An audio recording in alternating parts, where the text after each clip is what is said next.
দেশে এবং দেশের বাইরে এবং পার্বত্য অঞ্চলে আমার জন্মভূমিতে যারা বসবাস করেন, হিন্দু, মুসলিম, বৌদ্ধ, খ্রিস্টান সবার প্রতি রইল আমার যথাযোগ্য নমস্কার, সালাম, শুভেচ্ছা। সমবয়সী আমার বন্ধুবর্গ যারা আছেন তাদের প্রতি আমার রইল অন্তরের অন্তঃস্থল থেকে নন্দিত হৃদয়ের স্পন্দিত অভিনন্দন এবং শুভেচ্ছা। আমরা যারা পার্বত্য অঞ্চলে বসবাস করি, কিছু কথা না বললে নয় পার্বত্য বিষয় নিয়ে। দীর্ঘদিন যাবত আমরা পার্বত্য অঞ্চলে বসবাস করে যারা আসছি, এই পার্বত্য অঞ্চলে আমরা কিছু জিনিস উপলব্ধি করেছি। সবচেয়ে অ্যাট্রাকটিভ যে জিনিসটা আমার খুব ভালো লাগে, পার্বত্য অঞ্চল বিশেষ করে বান্দরবান পার্বত্য জেলার মধ্যে বাঙালি সহ 13টি সম্প্রদায় আছে। 13টি সম্প্রদায়ের মধ্যে তাদের ভিন্ন ভিন্ন কালচার, বিভিন্ন ভিন্ন কৃষ্টি, ভিন্ন ভিন্ন পোশাক, চাল চলন, খাবার, ভাষা, এইসব বৈচিত্র্যের কারণে পার্বত্য অঞ্চল বিশ্বের দরবারে সম্মানিত একটি এলাকা হিসাবে পরিচিতি লাভ করেছে। এই পরিচিতি লাভের মধ্যে দিয়ে আমরা চাই পার্বত্য অঞ্চলের সকল সম্প্রদায় মিউচুয়াল গুড আন্ডারস্ট্যান্ডিং এর মাধ্যমে, পারস্পরিক বোঝাবুঝির মাধ্যমে ভ্রাতৃত্বের বন্ধনে আবদ্ধ হয়ে একটি সুন্দর বঙ্গবন্ধু শেষ সোনার বাংলা উপহার দিবে, সেই আশাবাদ আমরা সবসময় যারা আমাদের ইম্পর্টেন্ট পার্সন আছে, যারা এলিট আছে, তাদের কাছে আমরা আশা করি। কিন্তু কিছু কিছু ক্ষেত্রে কিছু কথা থেকে যায়, কিছু কথার ফাঁকে কিছু কথা থেকে যায়, যে কথাগুলি না বললে নয়। বর্তমানে আমরা যদি পার্বত্য অঞ্চলে বিভিন্ন সম্প্রদায়ের পরিসংখ্যান দেখি, তাহলে দেখা যায় বিশেষ করে বান্দরবানের কথাই আমি বলবো, যেহেতু আমি বান্দরবানে বসবাস করি। 56%, that means 56% Bangali live in here. 100 জনগোষ্ঠীর মধ্যে 56 জন বাঙালি বসবাস করে 13টি সম্প্রদায়ের মধ্যে, আর অন্যান্য 44 জন হচ্ছে বার্মী সম্প্রদায়ের মধ্যে তারা বসবাস করে। তো যেটা বলতে চাই, তাহলে কোনো এলাকায় যদি সমান দ্যাট মিনস 56% বলার প্রয়োজন আমি মনে করি না, 50% বলি। 50% যদি বাঙালি বসবাস করে বা 50% যদি অন্যান্য সম্প্রদায় বসবাস করে, আমি বলবো জনসংখ্যা অনুপাতে তাদের নেতৃত্বটা দেওয়া দরকার। একটা রাষ্ট্র কখন তারা স্বাধীনতা চায় বা স্বাধীন হওয়ার জন্য তারা অ্যাগ্রেসিভ হয়, যখন তাদের প্রতি একটা ব্যাপক ডিসক্রিমিনেশন হয়।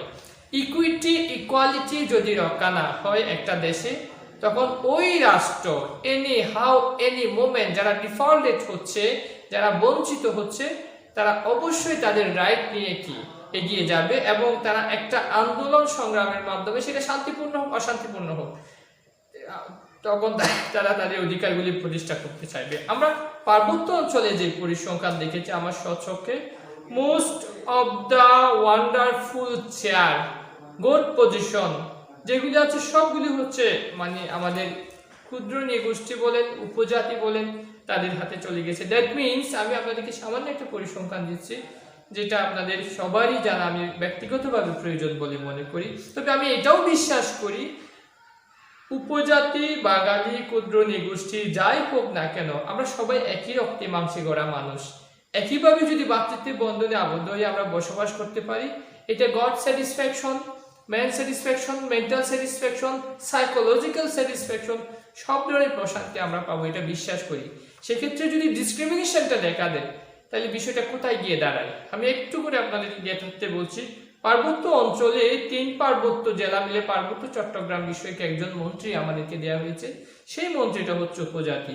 একজন আঞ্চলিক পরিষদের চেয়ারম্যান ইনক্লুড করা হয়েছে 3 অঞ্চল বেড়ে পার্বত্য চট্টগ্রামে, সেই আঞ্চলিক পরিষদের চেয়ারম্যান উপজাতি। জেলা পরিষদ 3টা জেলায় 3টা জেলা পরিষদের চেয়ারম্যান দেওয়া হয়েছে, 3টা জেলা পরিষদের চেয়ারম্যান 3টাই উপজাতি। পার্বত্য চট্টগ্রাম উন্নয়ন বোর্ডে যেই উন্নয়ন চেয়ারম্যানটা দেওয়া হয়েছে, সেই চেয়ারম্যানটা উপজাতি। শরণার্থী পুনর্বাসন বিষয়ক যেই চেয়ারম্যানটা দেওয়া হয়েছে টাস্ক ফোর্সে, তিনি হচ্ছেন উপজাতি। 3 জেলায় 3 জন সংসদ সদস্য ইনক্লুড করা হয়েছে, যারা পার্লামেন্টে গিয়ে জেলার কথাগুলি বলবে। 3টা সংসদ সদস্য উপজাতি। 3 জেলা মিলে একটা আমাদের জন্য সংরক্ষিত মহিলা আসন সিলেক্ট করা হয়েছে। সেই সংসদ সদস্য মহিলা আসনটিও উপজাতি হিসাবে বিবেচনায় দেওয়া হয়েছে। আমার প্রশ্ন হচ্ছে যে একজন সন্তান যদি একটা পরিবারে কিছু বৈষম্যের শিকার হয়, ডিসক্রিমিনেশনের শিকার হয়, তাহলে সে তার বাবার কাছে যায়। দুইটা সন্তান, একটা হচ্ছে বাহিরের ছেলে আর একটা হচ্ছে নিজের ছেলে। দুইটা ছেলে যখন আমার কাছে বা তার বাবার কাছে অভিযোগ নিয়ে গেছে, তখন অবশ্যই এক্সপ্লিসিট হোক ইমপ্লিসিট হোক, অবশ্যই সে বাবা তার সন্তানের কথা আগে শুনবে, তারপরে অন্য কারো কথা শুনবে। এই যে আমাদের জেলা পরিষদ বলেন, আঞ্চলিক পরিষদ বলেন, যে টাস্ক ফোর্স বলেন, তারপরে উন্নয়ন বোর্ড বলেন, এবং অন্যান্য যে ভালো ভালো কন্ডিশনগুলি আছে, এইখানে যদি কোনো বাঙালি জনশক্তিকে ইনক্লুড করা না হয়, তাহলে 56% বাঙালি জনগোষ্ঠী তারা তাদের অভিব্যক্তিগুলি, তাদের মনের কথাগুলি তারা কোথায় গিয়ে বলবে, কার কাছে বলবে? এখানে একটা ব্যাপক একটা ডিসক্রিমিনেশন সৃষ্টি হয়েছে, ব্যাপক একটা বৈষম্যের শিকার হয়েছে পার্বত্য অঞ্চলে বাঙালি জনগোষ্ঠী। এই শুধু তাই নয়, এই পজিশনগুলি ছাড়াও বাঙালি most of the top NGO, that means Helen Keller International, মানুষের জন্য ফাউন্ডেশন, ইউএনডিপি, বিএনকেএস, তারপর সিসিডিবি, এইরকম যে অনেক সংগঠন আছে, অনেক এনজিও সংগঠন আছে, আমরা যেটা পরিসংখ্যানে জাস্টিফাই করে দেখেছি, পার্বত্য অঞ্চলে প্রায় আমরা দেখেছি 3 ধরনের এনজিও থাকে। একটা হচ্ছে ন্যাশনাল এনজিও, আরেকটা হচ্ছে ইন্টারন্যাশনাল এনজিও, আরেকটা হচ্ছে শুধু যারা এনজিও সংস্থার কাজ করে রুরাল এনজিও। 3 ধরনের এনজিও, 77টি এনজিও যে কাজ করে, নন গভর্নমেন্ট অর্গানাইজেশন, তাদের মধ্যে বর্তমানে 2020 সালে 83টি কাজ চলমান রয়েছে যে কাজ করে। এই 83টি কাজের মধ্যেই যারা চাকরিতে ইনক্লুড করা হয়েছে, এখানে উপজাতি হচ্ছে 14,051 জন, আর বাঙালি হচ্ছে শুধুমাত্র 575 জন। তাহলে এইখানে একটা গ্রেট ডিসক্রিমিনেট করা হয়েছে। তাদের মধ্যে যেই 3 জেলার মধ্যে 83টি এনজিও আছে, সেখানে বান্দরবানের মধ্যে সুবিধা বুক করে, উপজাতি সুবিধা বুক করে 3,56,588 জন, এবং বাঙালি সুবিধাভোগীর সংখ্যা আছে 2,21,756 জন। তাইলে এখানে উপজাতির সংখ্যা হচ্ছে 1,24,932 জন উপজাতি সুবিধা বেশি বুক করে। এই যে অসমতা, অসম বন্টন নীতি আমাদেরকে আজ কোথায় নিয়ে যাচ্ছে? আমরা কাদের সাথে বসবাস করতে চাচ্ছি? যারা আমাদের মনের অভিব্যক্তি বোঝে না, যারা আমাদের মনের জ্বালা বোঝে না, তাদের সাথে আমরা বসবাস করে, আমরা ফাইট করে এখানে আমাদেরকে কি করতে হচ্ছে? লাইফ সার্ভাইভ করতে হচ্ছে। কিন্তু কেন? আমরা বিশ্বাস করি তারা যে বিভিন্ন দেশ থেকে আসছে, এই যে ভারতের চম্পকনগর বলেন, তারপর মিজোরাম বা অন্যান্য জায়গা থেকে এই পার্বত্য অঞ্চলে এসে বসবাস করছে, একটি বারের জন্য পার্বত্য অঞ্চলে বাঙালি গোষ্ঠীগুলি তাদেরকে আলাদা করে দেখে নাই, আলাদা হিসাবে তাদেরকে স্বীকৃতি দেখতে চায় না। তারা ভ্রাতৃত্বের বন্ধনে আবদ্ধ হয়ে তারা সুন্দরভাবে বাঁচতে চেয়েছিল, কিন্তু তারা সব সময় সেই একচ্ছত্রভাবে এই সবকিছু বুক করে যাচ্ছে, যেখানে বাঙালিদেরকে পিছু ফেলা হচ্ছে। Most of the important sector হচ্ছে যেখানে যে পার্বত্য অঞ্চলে যারা উপজাতি, তাদের জন্য 5% কোটা রাখা হয়েছে, যেটা বাঙালি জনগোষ্ঠীর জন্য রাখা হয়নি। সেই ক্ষেত্রে দেখা যায় যে বাঙালি জনগোষ্ঠীগুলি যে ভালো লেখাপড়া করলো, স্টুডেন্টগুলি যে তাদের এই কোটার কারণে পিছিয়ে যাচ্ছে, কিন্তু একই বেঞ্চে কিন্তু লেখাপড়া করে, একই স্কুলে, একই টিচার, একই স্কুল, একই ভবন, একই খাবার দাবার, সবগুলি ইকুইটি এবং ইকুয়ালিটি রক্ষা হলেও তাদের কাছে এই 5% কোটার কারণে ওই যে বাঙালি যে ভাইটা আছে, সে তার ভালো রেজাল্ট করার পরেও পিছনে চলে যাচ্ছে তার লাইফটা। এই যে ডিসক্রিমিনেশন, এই ডিসক্রিমিনেশন থেকে আমাদেরকে কি অবশ্যই বেরিয়ে আসা দরকার। আমরা খুব জাস্টিফাই করে দেখেছি, গভর্নমেন্ট, নন গভর্নমেন্ট যত এমপ্লয়ি আছে পার্বত্য অঞ্চলে, বেশিরভাগ 56% থেকে 80% পর্যন্ত উপজাতি চাকরি করে, আর 20% থেকে 25% বা 30% যে কোনো প্রতিষ্ঠানের মধ্যে বাঙালি চাকরি করে। এই যে বৈষম্য, এই বৈষম্যর কথা যদি আমরা ইকুয়ালিটি রক্ষা না করে চলি, তাহলে দেখা যাবে যে আমাদের যেই একটা জনগোষ্ঠী পিছিয়ে পড়ে আছে আর অন্য একটা জনগোষ্ঠী সামনে চলে যাচ্ছে। আমার ব্যক্তিগত লাইফে আমার যেটা মনে আছে আমি বলি, আমি তো তানচিতে দীর্ঘদিন ছিলাম। তানচি স্কুলে একটা স্টুডেন্ট মাত্র 2 পয়েন্ট পেয়ে সে এসএসসি রেজাল্ট ভালো করেছে, একটা ত্রিপুরা ছেলে, তাকে এই নটরডেম কলেজে চান্স দেওয়া হয়েছে। কিন্তু আমাদের বাঙালি সম্প্রদায় যারা আছে তারা তো গোল্ডেন এ প্লাস পেলেও নটরডেম কলেজে চান্স পায় না। কেন এই বৈষম্য কেন করা হয়েছে সেটা আমি আমার 1971 সালে জাতির জনক বঙ্গবন্ধু শেখ মুজিবুর রহমান যেই সোনার বাংলার স্বপ্ন দেখেছিলেন, এই সোনার বাংলার স্বপ্ন তো এরকম ছিল না। বঙ্গবন্ধু সোনার বাংলার স্বপ্ন তো এরকম ছিল না। আজ যদি বঙ্গবন্ধু বেঁচে থাকতো তাহলে আমাদের অভিব্যক্তিগুলি শুনতো, আমাদের দুঃখের কথাগুলি শুনতো, যে আমরা তাদেরকে বলতে পারতাম।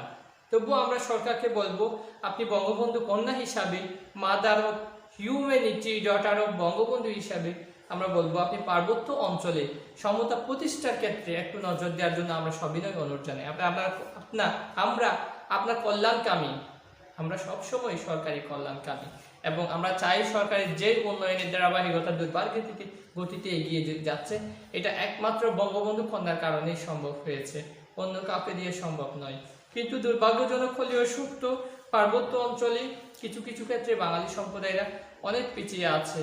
আমাদের মাননীয় সরকার জননেত্রী শেখ হাসিনা যদি সেই প্রতি একটু সুদৃষ্টি দেন, তাহলে পার্বত্য অঞ্চলে শান্তি সমতা প্রতিষ্ঠা হবে, আমি বিশ্বাস করি ব্যক্তিগতভাবে। আমরা চাই না আমার একটা চাকমা ভাই না খেয়ে থাকুক, আমরা চাই না একটা মারমা একটা ত্রিপুরা ভাই না খেয়ে থাকুক। কিন্তু দুঃখজনক হচ্ছে এই 12টি উপজাতি সম্প্রদায়ের মধ্যে কিছু কিছু সম্প্রদায় আছে ব্যাপক অবহেলিত, তারা ব্যাপক ডিসক্রিমিনেশনের শিকার হচ্ছে। যেমন মরু সম্প্রদায় আছে, তারপর কুমি বা অন্যান্য যে সম্প্রদায় আছে, তারা পাহাড়ের ভিতরে থাকার কারণে কিছু সুবিধাভোগী তারা একচ্ছত্রভাবে, বিশেষ করে চাকমা সম্প্রদায়, তারা বিশেষ করে বেশ সুবিধা নিচ্ছে। এই সুবিধার কারণে কাউকে বঞ্চিত করা, কেউ বেশি সুবিধা ভোগ করা, জাতির জনক বঙ্গবন্ধু শেখ মুজিবুর রহমান এটা কিন্তু কখনো চায় নাই। উনি চেয়েছিলেন আমার রিক্সাওয়ালা যা খাবে আমি তা খাবো, আমার ঠেলাওয়ালা যা খাবে আমি তা খাবো, সবাই সমানভাবে চলে সমতা প্রতিষ্ঠা করব। কিন্তু এই অসম বন্টন নীতি আমরা চাই সরকার জানুক।